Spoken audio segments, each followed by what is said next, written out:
습관 얼마나 알고 계신가요? 보이지 않아 모르고 계시진 않나요? 이제 좋은 습관으로 드러내세요.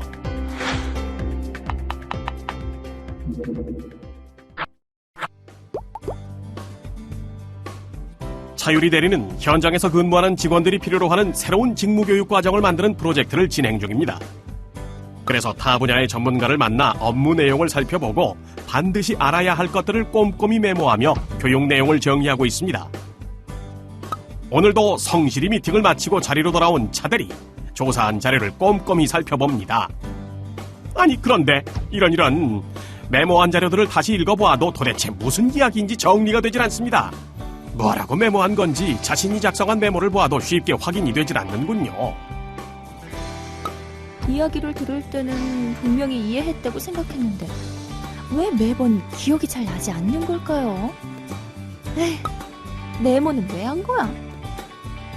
이야기를 듣는 동안에는 충분히 알 것 같았는데 막상 그 상황을 벗어나면 기억이 나지 않는 차대리. 열심히 메모한 것까지는 좋았지만 제대로 기억하지 못하는 차대리가 가져야 할 습관은 무엇일까요?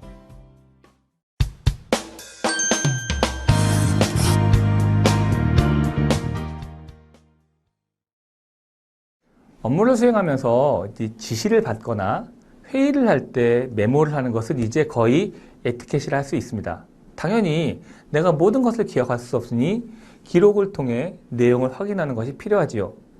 하지만 이 무작정 적는다고 해서 모든 것이 다 기억나는 것은 아닙니다. 어떤 말은 특정한 상황 속에서 이해되는 것이기 때문에 그 상황을 벗어나고 나면 제대로 기억하지 못하게 되는 경우도 있는 거죠. 그러므로 메모를 하는 건 기본이고 이제는 어떻게 메모하는 게 좋겠는지에 대해서 알아야 합니다. 어떻게 메모해야 제대로 기억하고 활용할 수 있을까요?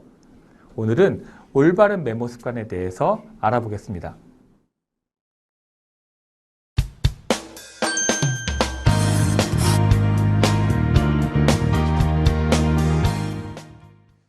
우리 역사에 등장하는 위대한 인물 중에 다산 정약용은 빼놓을 수 없는 사람입니다.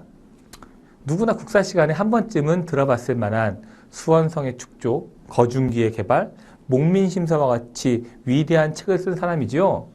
그런데 생각해보면 정말 대단한 것이 이 정약용은 원래 공맹의 도를 논하는 유학자였잖아요. 이런 유학자가 어떻게 수원성과 같이 아름다운 건축물을 남길 수 있었을까? 이런 생각 안 해보셨나요? 요즘 말로 하면 철학 전공하던 분이 건축한 것이잖아요. 이렇게 학문의 경계를 넘어서 위대한 생각을 하던 그에게는 아주 중요한 성공의 습관이 있었습니다. 바로 메모하는 습관이었는데요. 수사차록법이라는 것을 통해서 그는 메모의 습관을 알려줍니다. 수사차록법은 생각이 떠오르면 수시로 기록하라는 말인데 기억은 믿을 수 없으니 생각날 때마다 무조건 기록하라는 뜻입니다. 그가 남겨준 메모의 습관은 다음과 같습니다. 책을 읽을 때에는 왜 읽는지 주견을 먼저 세운 뒤 읽고 눈으로 읽지 말고 손으로 읽어라. 부지런히 초록하고 기록해야 생각이 튼실해지고 주견이 확립된다. 그때그때 적어두지 않으면 기억에서 사라진다. 당시에는 요긴하다 싶었는데 찾을 수가 없게 된다. 늘 고민하고 곁에 필기도구를 놔둔 채 깨달음이 있으면 반드시 기록하라. 기억을 믿지 말고 손을 믿어 부지런히 메모하라. 메모는 생각의 실마리이니 메모가 있어야 기억이 복원된다. 습관처럼 적고 본능으로 기록하라. 평소 관심이 있는 사물이나 일에 대해 세세히 관찰해 기록하고 거기에 의미를 부여하라. 메모 중에서 쭉정이는 솎아내고 알맹이를 추려 계통별로 분류하라. 그리고 현실에 응용하라. 속된 일에도 의미를 부여하고 자신이 정리한 지식체계와 연관시켜라. 다산 선생께서 남기신 메모의 습관들을 살펴보면 메모를 하는 간단한 습관도 단순하게 대충 넘어갈 수는 없다는 것을 알게 됩니다.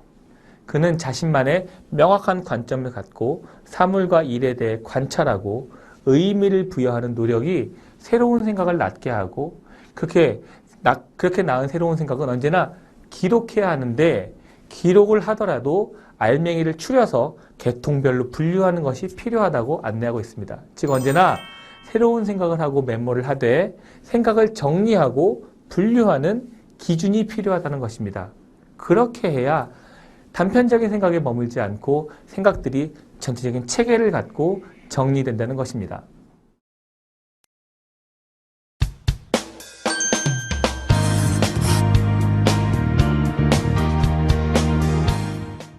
결국 많은 메모를 남기는 것도 중요하지만 이 메모들을 제대로 활용하려면 이를 핵심 개념을 중심으로 정리하는 메모를 다시 해야 한다는 것입니다. 단편적으로 흩어진 메모들은 활용하기 힘들기 때문입니다. 그렇다면 어떻게 해야 핵심 개념을 중심으로 메모할 수 있을까요? 가장 쉬운 방법은 이 노트나 메모지를 세로 방향으로 접어서 활용하는 것입니다. 그냥 닥치는 대로 막 적지 말고 노트를 반으로 접어 왼쪽에는 키워드나 중심 개념을 적고 오른쪽에는 그와 관련된 생각과 구체적인 내용을 적는 것이지요. 이렇게 핵심 개념을 중심으로 내용을 정리함으로써 메모한 내용들이 어느 분류에 해당하는지 파악해야만 보다 전체적인 체계를 구축하고 생각을 종합할 수 있는 것입니다. 이렇게 개념을 중심으로 메모를 하는 것은 상사에게 지시를 받거나 다른 사람과 회의를 하는 과정에서도 유용하게 활용할 수 있습니다. 핵심 개념을 중심으로 상사의 이야기를 적어 나가다 보면 상사가 말씀하신 것 중에서 누락된 주제를 찾거나 혹은 동일한 주제의 이야기를 보다 쉽게 묶어서 확인할 수 있기 때문입니다. 그리고 회의 과정에서도 이러한 방법을 사용한다면 회의 참석자의 발언이 어느 주제에 대한 것인지 논지를 파악하는 데 도움이 될 수 있을 뿐만이 아니라 혹시 회의에서 다뤄야 할 이슈 중에서 빠뜨린 것은 없는지 좀 더 논의해야 할 주제는 무엇인지 확인하는 데 도움이 될 수 있다는 것입니다. 그리고 당연히 핵심 개념을 중심으로 메모를 하는 것은 공부를 하거나 어떤 문제를 해결하기 위해 다양한 요소들을 검토할 때 그리고 새로운 생각을 해야 할 때도 유용하게 활용할 수 있습니다. 핵심 개념을 중심으로 메모함으로써 메모의 전체 체계를 구축하고 생각을 종합해 보시기 바랍니다.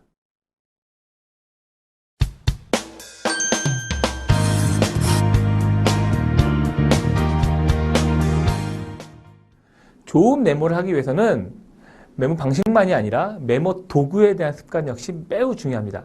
잘 메모하고 나서 기록한 것을 잃어버린다거나 하면 안 될 테니 말이죠. 그런 점에서 개인적인 성향에 따라 차이는 있겠지만 가장 중요한 건 메모 도구가 언제나 가깝고 단순해야 한다는 것입니다. 즉 가까이 있어서 언제나 활용할 수 있고 단순해서 쉽게 작성하고 쉽게 찾아볼 수 있어야 한다는 점입니다. 그런 점에서 노트를 활용해서 메모를 한다면 한 개의 노트만을 사용하는 것이 좋습니다. 즉 일하면서 쓰는 것과 공부하면서 쓰는 것, 집에서 쓰는 것이 모두 다르다면 정작 필요할 때 기록해 놓고도 활용하지 못할 수 있기 때문이지요. 한 권의 노트만을 활용하여 지속적으로 활용하면서 주제나 내용을 인식할 수 있도록 표식을 활용하는 것이 보다 실용적인 메모의 방법이 될 것입니다. 그와 함께 많이 사용하고 있는 디지털 기기를 사용하는 것도 고려해 볼 수 있습니다. 핸드폰이나 태블릿 PC 등을 활용해서 수시로 기록하는 것입니다. 언제나 쉽게 기록할 수 있다는 점에서 매우 유용한 방법이지요. 다만 디지털 기기를 활용한 메모는 별도 파일로 재구성하여 정리하는 것이 필요합니다. 기기가 고장나거나 교환 같은 걸 통해서 그간 정리한 메모들을 옮기는데 생각보다 많은 노력이 들어갈 수도 있기 때문입니다.